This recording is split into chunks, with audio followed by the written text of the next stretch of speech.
Abia pu hukum tanyo nonton lagu India. Jam. Pu hukum tak nonton lagu India. Tapi tanyo hana nafsu tu. Nyo India agam ni ai nyo. Tho tanyo nyo ra agam puri nyo hana tu tho. Abia pu hukum tanyo tak nonton lagu India tanpa nafsu.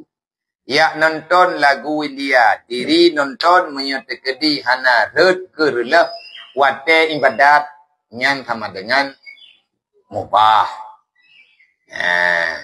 Tapi menyejut kelale, masa tekedi mana? Habis lagu India, sambung dengan beut.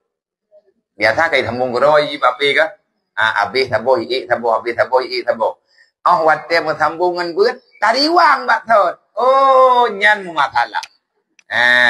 Nah, orang nonton lagu India ataupun lagu Perangkapu lah. Ada kala nonton sesuatu yang nak berhapi. Yang convert, yang telawut, yang kebaikan.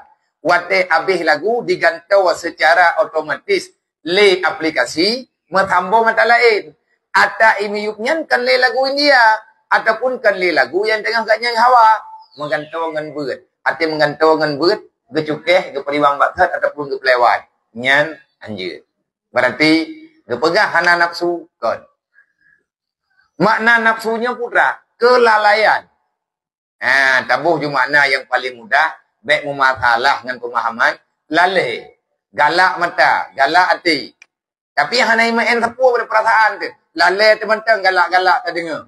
Menyejut ke habis watai pakan hantar pakai watai nyan ke tamaratib ke taman salawut. Nyan menandakan dosa hana.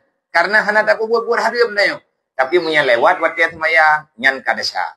Punya lewat watia ibadat, nyan dasya. Dengan aturan agama, berarti bertanda tanyo orang yang golok lagak dalam Islam.